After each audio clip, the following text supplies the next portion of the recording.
everybody, and welcome or welcome back to Cooking It Real.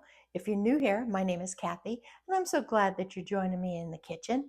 Today, we're going to be making jam, strawberry jam to be specific, and it's super duper easy. Wait till I show you. You won't believe it. It's just 3 basic ingredients: strawberries, lemon juice, and sugar.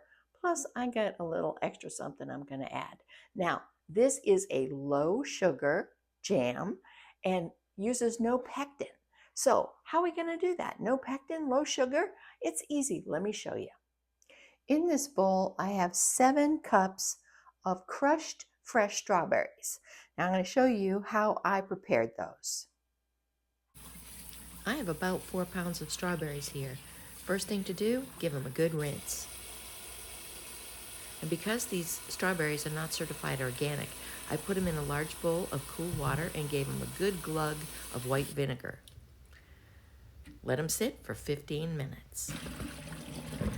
Drain your strawberries and give them another rinse. Then you'll be ready to chop them up.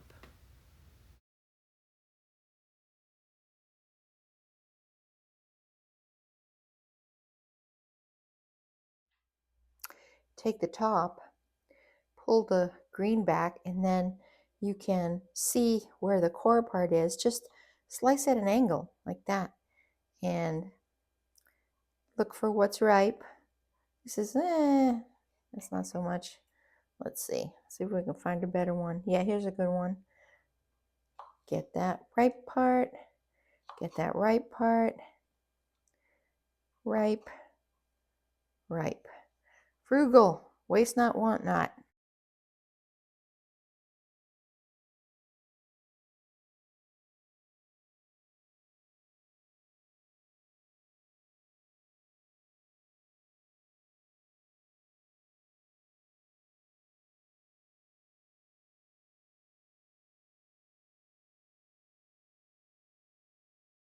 Right. If you've done like me and chopped these by hand, now's the time to mash them, because what we want is mashed strawberries. So you can use a potato masher, or you can go in with a fork and just make yourself crazy. But I'm going to do it this way. And what we want to do, a lot of these are going to soften as they cook, but we want to just kind of give them a bit of a head start. And we want to get them so that some of the juices are coming out, and then we can measure them. Now that our strawberries are ready to go, let's get started. I have to tell you, there's going to be a little bit of math involved here. Now, don't be scared. This is old-timey math, not the, I don't even know what they call the new math these days, but this is the kind that makes sense. Okay? Now, I'm starting with 7 cups of strawberries. So why am I doing math? Well, the recipe that I have calls for 5 cups of strawberries. Okay, and so all the ratios I have are for 5 cups. So I have 7. Well, that's not quite double, but it's almost not quite 1.5. How are we going to do this? I have a plan. Okay, this is not an exact science, so the math is going to be easy. All right, 5 cups of strawberries is what the recipe calls for, and I have 7. So half of 5 is 2.5. Well, 5 plus 2.5 is 7.5. That's almost 7. Close enough, a half a cup. That's not going to make a big deal of difference, is it? No, it absolutely is not. So we're going to proceed with those rules in mind. Next bit of math.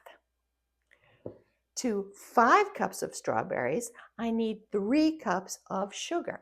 That's what makes this low sugar. And I'm telling you, if this was a regular recipe and I had 5 cups of strawberries, I would need about 8 cups of sugar. So this is way less, and it's going to be amazing. Okay, 5 cups of strawberries needs 3 cups of sugar. Okay, I have half again as many strawberries, right? I have 5 plus 2.5, we're going to say, so 7.5. So I need half again as much sugar. So 3 cups of sugar, what's half of 3? 1.5. Are you feeling smarter already? Look at this math. 3 plus 1.5 is, class, it's 4.5. So I need 4.5 cups of sugar. Make sense? Like it? All right. So we're going to add that in. Also, I need lemon juice. For 5 cups of strawberries, I need 1/2 cup of lemon juice. So I need half again. What is half of 1/2 cup? Right, 1/4 cup. So 1/2 cup plus 1/4 cup is 3/4 cup. And I have 3/4 cup of lemon juice. All right, let's put it together. Now you want a heavy duty pan.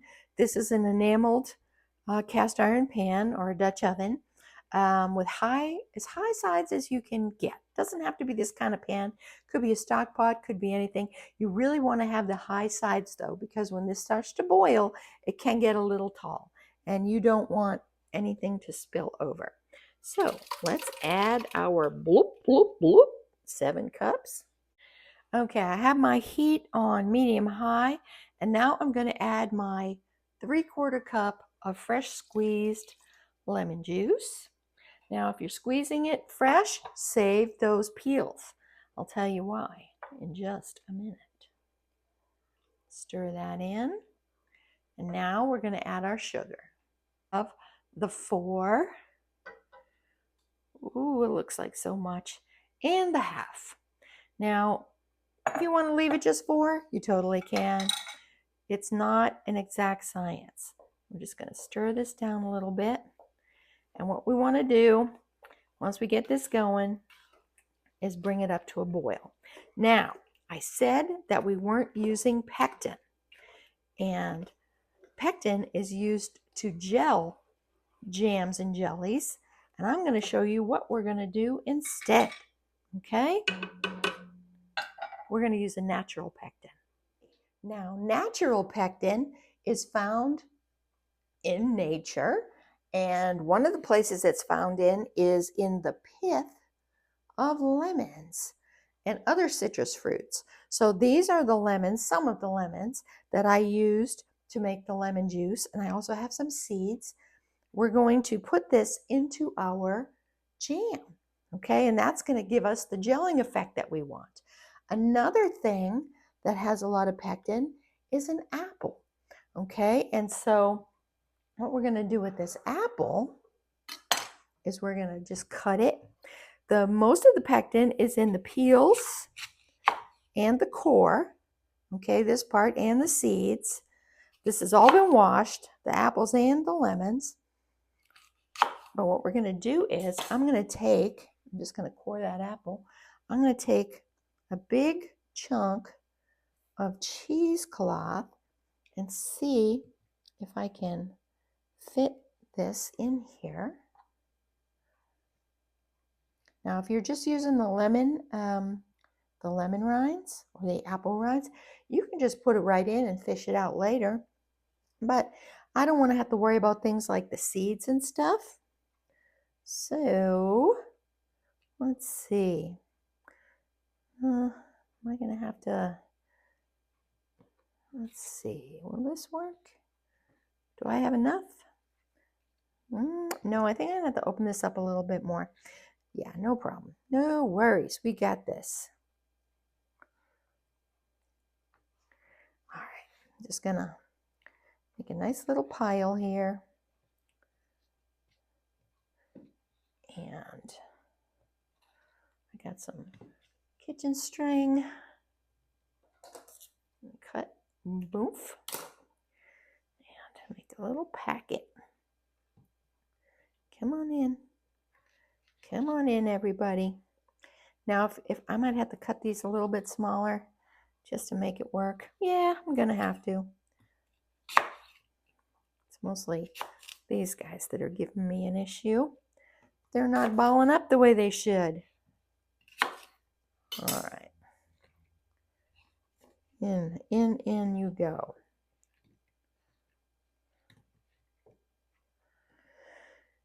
Oh, mercy.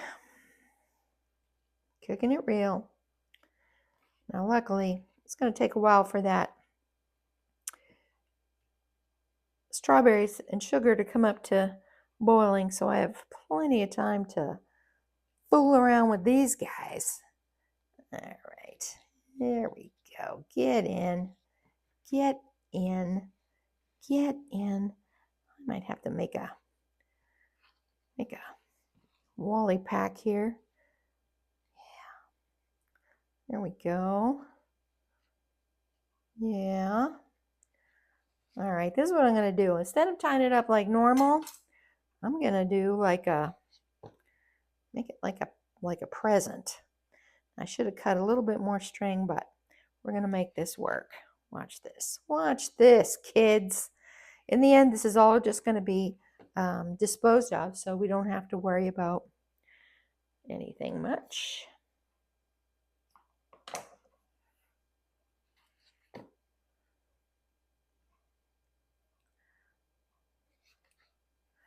All right, now we're just going to go put that right in with the strawberries, and that's going to cook right alongside.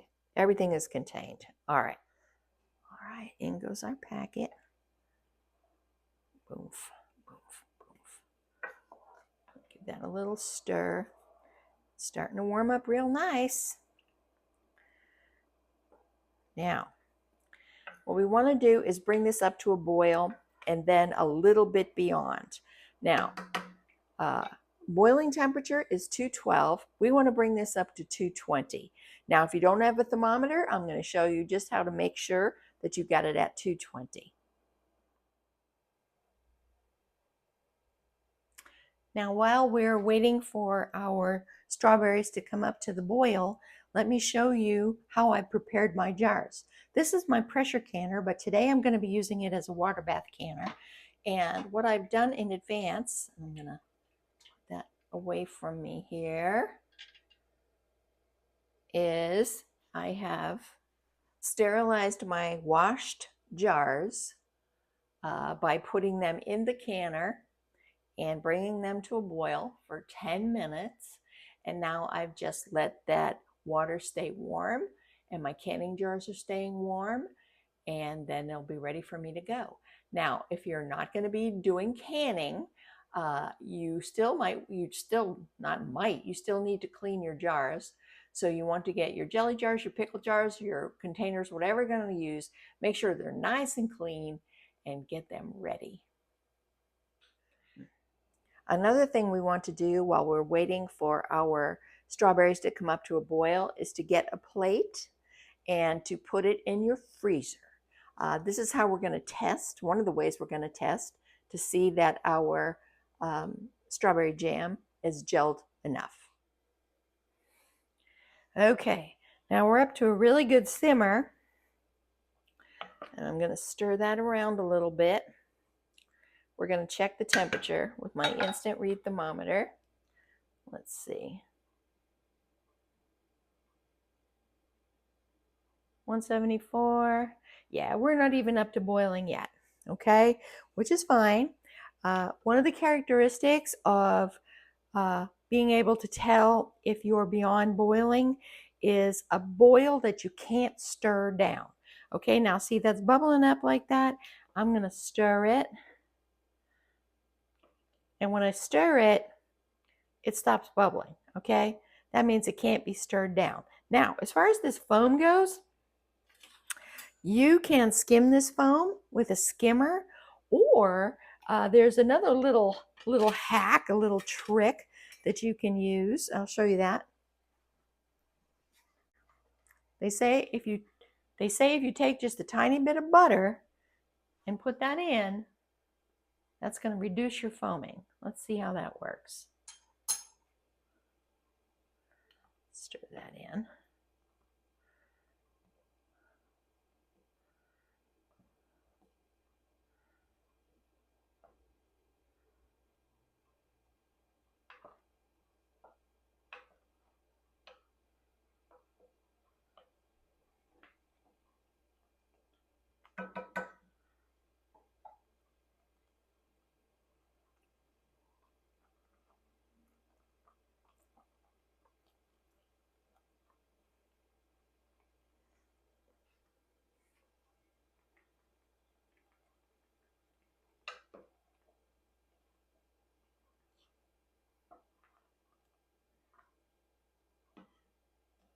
That has reduced the foaming. Yeah, that's nice. Let's give it a test. 212. Just at boiling. So we need to go beyond that.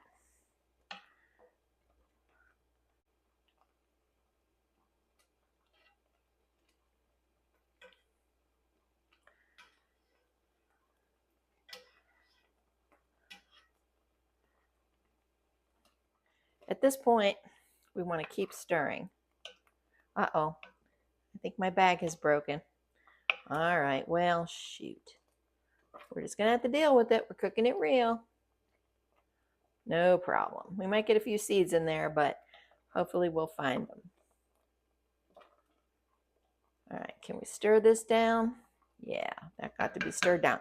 We need, when we get it up really hard, we need to boil it hard for 1 minute. Turn this up just a tiny bit more. Get it going even more.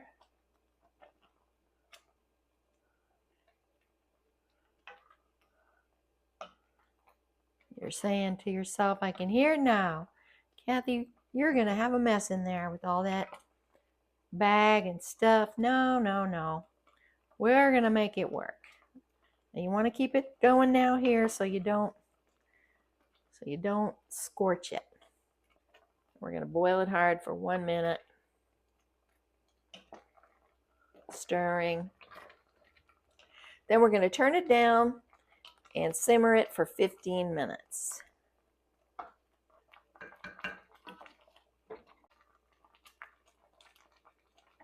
See what I mean about having high sides? See how it's kind of bubbling up? If you had shorter sides, you might be having a bit of an accident and a bit of a mess here.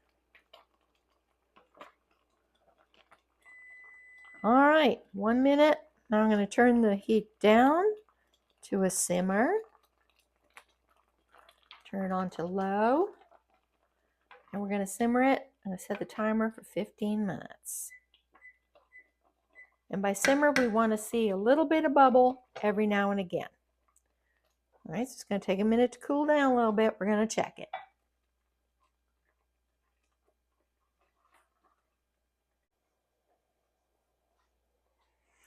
All right, let's try our plate test. Just get a little bit of stuff here. Put some on there just like so. Give it a second.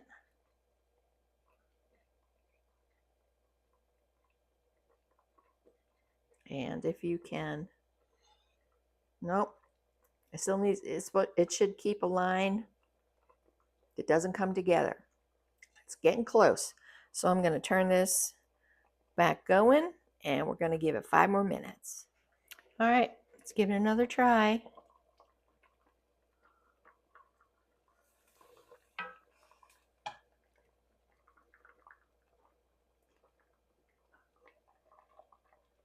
Keep it. Let's see.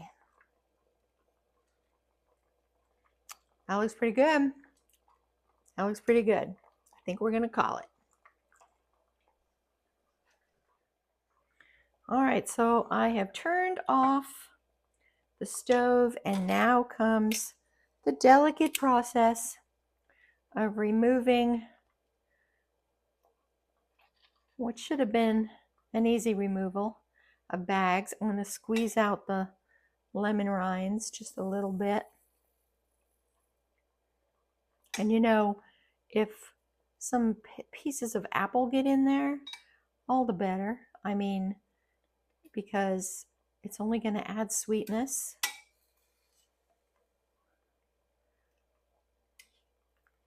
Now I know you want to see me get that big baggie out, so let's see what we got here. Oh yeah, that's still holding a fair bit. And there's the string too, okay? I'm gonna let that drain for just a minute. Let's get all that goodness out of there.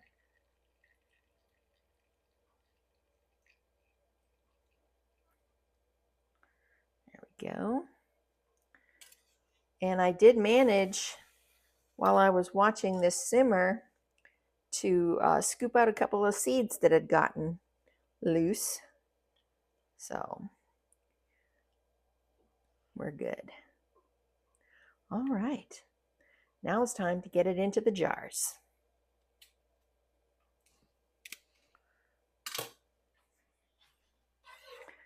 So we have our hot jam and our hot jars, and we want to fill these. These are half-pint jars, which is about 1 cup. We want to fill them up to a 1/4-inch headspace, which is about like that.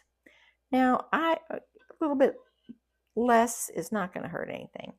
I don't know how many I'm going to be able to fill, but if you've watched me can before, you know that I like to have a little, I like to over prepare. So have more jar, oh, see, that's too much. I like to have more jars ready than I need. I need a spoon. Just put that in there. I like to have more jars ready than I need. So that way, I'd rather have empty jars that I can just reuse than not enough jars ready and have extra jam left over that I don't know where to put. See, now. And you know, when you're not using pectin and you're trying to go with natural pectin, which we're doing today, you just got to kind of cross your fingers. You got to kind of, you know, do everything right and then just cross your fingers, because you want to hope that it works out for you. And when these are all done and finished, you'll know for sure. But the good news is that if for some reason your jam doesn't gel the way you want it to, it makes a great topping for ice cream or cake or you name it. What would nice thick strawberry syrup go good with? Lots of things. If you got any ideas on that, leave me a comment below. And while you're doing that, leaving that comment, let me encourage you to give me a thumbs up if you're enjoying this video or if you're getting something out of it. And if you haven't already, please subscribe. I have so many awesome subscribers so far, and everybody's starting to leave me comments in the comment section, and I am loving it. I love to interact with y'all. Okay. This one needs a little bit more. I'm thinking I might be able to get 10 jars. I prepared 12.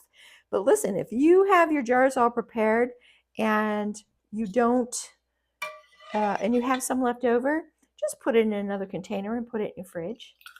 It's going to work out just fine. And I'll tell you what. Oop, see, oop, there's a seed. There's a seed. You get on out of there. I'm going to put you right over here. Oh, this smells so good. If y'all could smell it, you would be so excited.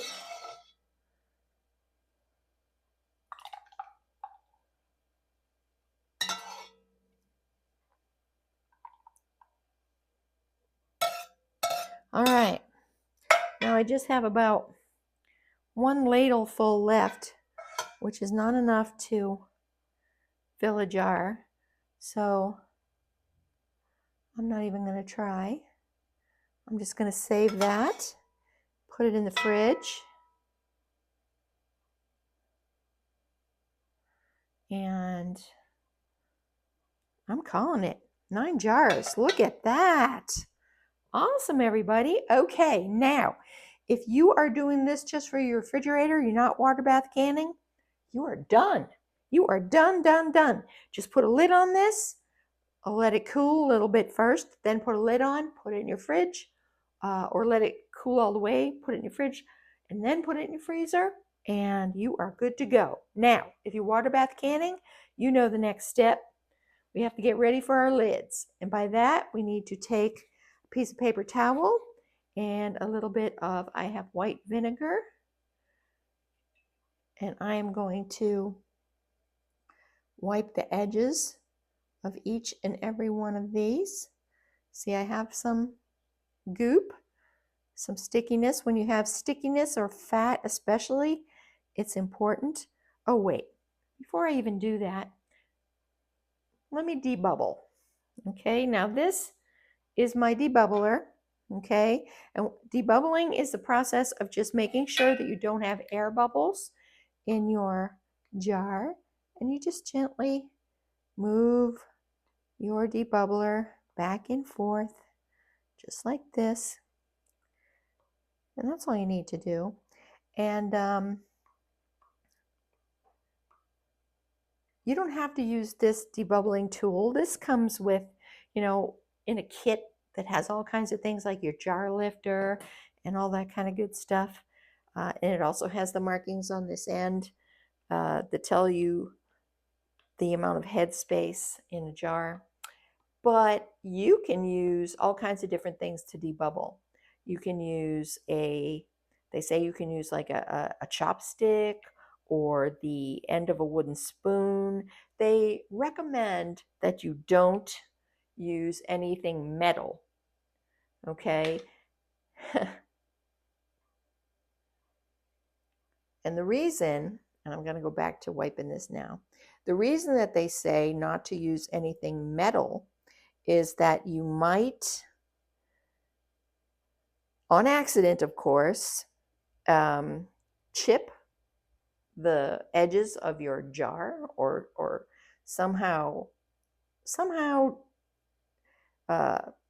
compromise the glass in a jar. But I just got to say this. If your debubbling is so intense that even with the metal utensil, you might be chipping glass, honey, you might need a vacation. All right, everyone's all nice and white, debubbled and white. Now we're going to put our lids on. Whoop! All right, that one's a dead soldier. He's going to have to go back to the sink and get washed. Luckily, I prepared for 12 cans, so I'm totally ready. Now I got to get my rings. Okay, and when we put these rings on, we're just going to put them on fingertip tight, which is if you take these 2 fingers and a thumb and turn it just until you feel the slightest bit of resistance. Now, you don't want to crank down on them because we're not trying to jam these lids on. We need kind of a loose-ish fit so that a little bit of air can get out of these jars as they're in the canner. That's part of the process. And these lids are only meant to hold on this lid during the canning process. Once they're fully water bath canned and done, we remove the rings. Did I say lids? Did I say rings? I don't know what I'm saying. All right, so we got this just about done, and we're going to put them in the water bath canner. I've got the water still warm and hot, and we want to make sure that when we put these in the canner, that it has at least 1 inch of water above the top of the jars. And we're going to process this for my altitude, which is just under 1,000 feet. I'm at 990 feet of elevation, 10 minutes. All right, let's go to the canner.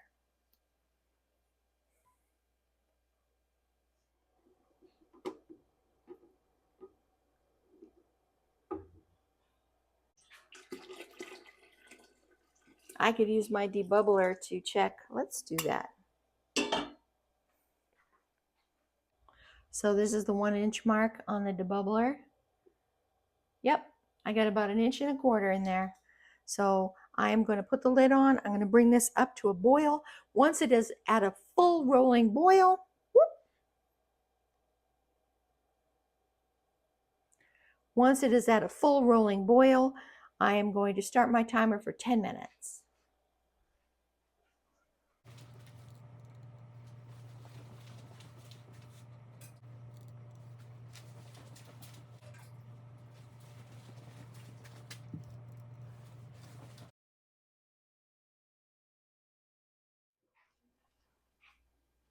So how did everything turn out? Well, let me show you. And we're cooking it real, we're keeping it real. The next morning, when I got up and went down to look at my 9 jars, all the seals had sealed. Everything sealed perfectly. I was very happy. I tipped the jar and I thought, that looks a little bit liquidy. Let me see if I can give you a close-up on that.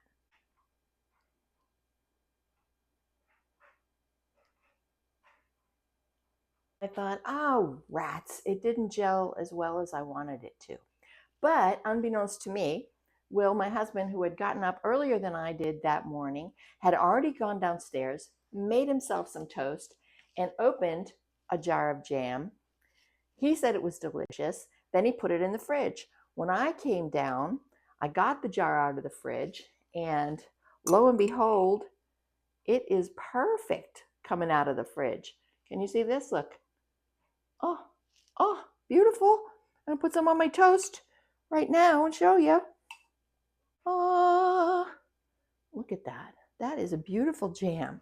So if you had just done the refrigerator style jam, this is what yours would be like. And it'd be perfect every single day. Now, if you did the water bath canning and yours came out looking a little liquidy, then I would suggest put it in the fridge and then it will be perfect. Let me give it a taste.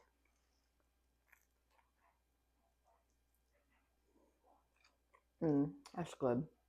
It's very strawberry forward, which is exactly what I wanted. Isn't that what you want when you make a homemade jam? You want it to taste like the fruit, right? So good. So there you have it, friends.